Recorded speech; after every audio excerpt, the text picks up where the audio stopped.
Bonjour Gabriel Attal. Bonjour. Les images qui ont marqué la soirée d'hier et ce matin, ce sont celles de l'interpellation de 146 lycéens à Mantes-la-Jolie qui ont été mis à genoux, les mains sur la tête, contre un mur, arrêtés par des policiers. Ces images ont choqué beaucoup de monde. Est-ce que vous les avez vues déjà ? Oui, je les ai vues. Qu'est-ce que vous en avez pensé ?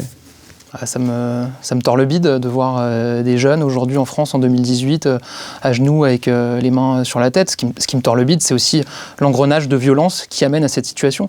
Parce que ces jeunes, ils n'étaient pas en train de simplement manifester ou de bloquer un lycée. Il y avait des situations de guérilla à Mantes-la-Jolie juste avant, où ils ont mis le feu, ils ont fait des départs de feu, ils se sont introduits dans des pavillons qu'ils ont saccagés, ils ont volé les bouteilles but à gaz dans les cuisines pour essayer de les faire exploser sur les forces de l'ordre. Comment on en arrive à des situations de violence pareil, c'est ça aujourd'hui qui est incompréhensible. Alors, même si ces jeunes ont pour certains commis des infractions, est-ce qu'il était nécessaire de faire cette mise en scène ?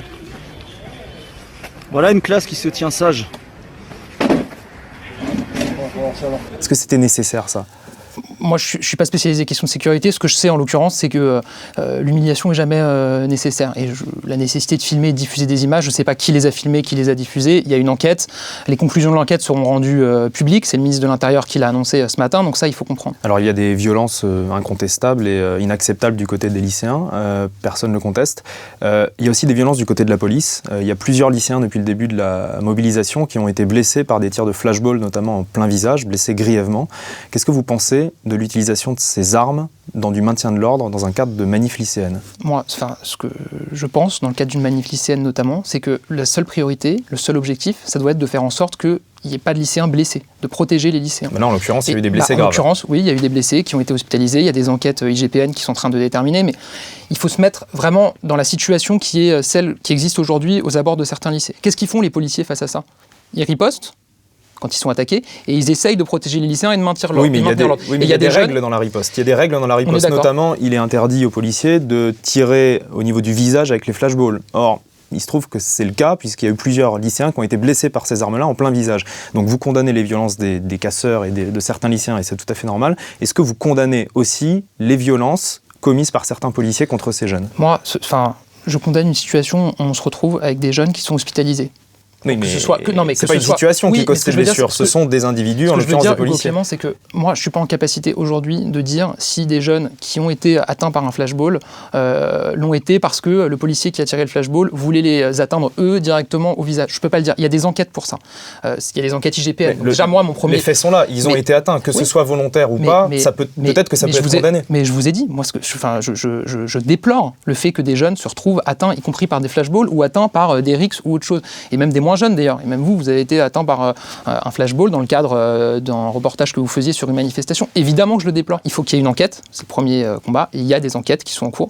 Et ensuite, il faut qu'on en tire les conséquences et qu'elles soient rendues publiques. C'est ce qui a été annoncé ce matin par Christophe Castaner. Alors on va faire un point sur les revendications de ces lycéens. Eux, ils disent, maintenant l'université c'est plus autorisé pour tout le monde, on va sélectionner après le bac, et il y en a qui vont être condamnés à aller vers des voies qu'ils n'ont pas choisies et qu'ils ne veulent pas.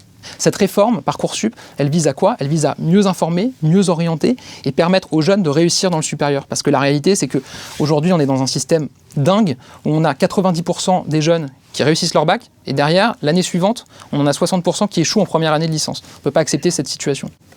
Autre revendication qu'on entend dans les manifs, la suppression de la mise en place du service national universel que vous portez. Les lycéens qui manifestent disent ce service national universel, il coûte très cher, 1,7 milliard d'euros. On ferait mieux de mettre cet argent pour créer des postes de professeurs, pour mettre plus d'argent dans les lycées. Qu'est-ce que vous répondez ? L'objectif du service national universel, c'est deux choses. Déjà, faire en sorte d'avoir un moment de cohésion où les jeunes se rencontrent au service des valeurs de la République. Et le deuxième objectif, c'est de lever les freins à l'engagement. Et le fait est qu'aujourd'hui, l'engagement, il est marqué socialement.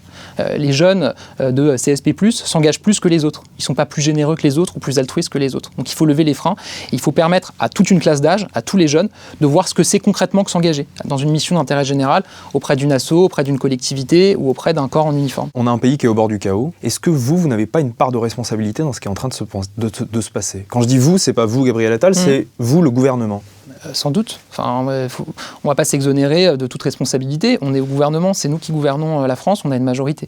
On est là depuis 18 mois. Donc la responsabilité, elle est au moins partagée. Oui, mais est-ce que l'attitude du président de la République notamment, qui au début a un peu ignoré ce mouvement, n'a pas pris en compte les revendications et a attendu qu'il y ait des violences à Paris, des violences extrêmes pour agir ? Parce que ce ne sont pas les barrages pacifiques en région qui ont poussé le président à agir, c'est les violences à Paris. Donc c'est quoi le message? C'est il faut casser pour se faire entendre? Non, on a agi tout de suite. C'est-à-dire qu'avant même la manif du 17 novembre, il y a des mesures qui ont été annoncées par le Premier ministre. Oui, mais les mesures qui ont été demandées, elles n'ont pas été prises tout de suite, vous le savez bien. Les mesures qui ont été annoncées avant même la première manif du 17 novembre par le Premier ministre, c'était 500 millions d'euros de mesures d'accompagnement pour changer de voiture, elles ont été annoncées. Donc il y a eu des choses qui ont été annoncées. Est-ce que c'était suffisant et c'était les bonnes mesures? Évidemment non, puisqu'on a des mobilisations derrière qui ont continué et qui se sont aggravées. Quand on écoute les Gilets jaunes et ceux qui les soutiennent, ce qui les pousse à se mobiliser, c'est aussi le mépris qu'ils ressentent. Exprimé par le président de la République, c'est ce qu'ils disent, c'est cette manière de ne pas leur parler, de ne pas vouloir se mettre à leur niveau. Ce mépris, il est vraiment ressenti par les gens. On ne peut pas dire que le président ne va pas au contact. Quand il a fait l'itinérance mémorielle, là, pendant une semaine, il s'est déplacé dans le nord et dans l'est de la France. On l'a quand même vu se faire engueuler par des Français, leur répondre, passer parfois des dizaines de minutes avec eux, à discuter, à échanger. Mais par contre, il n'a pas reçu les Gilets jaunes. Ce qui cristallise l'attention, c'est le président de la République. Donc pourquoi ce président de la République, qui se targue d'aller au contact des Français, de passer des minutes à discuter avec les gens croisés dans la rue, ne le fait pas avec les Gilets jaunes? Si on attend que ce soit le président de la République qui concentre en permanence le débat, les échanges, etc., à quoi ça sert d'avoir un Premier ministre et à quoi ça sert d'avoir un gouvernement? Alors quand vous vous êtes engagé en politique, Gabriel Attal, il y avait un vent de renouvellement. Il y avait un vent d'espoir, de changement de visage pour incarner cette politique.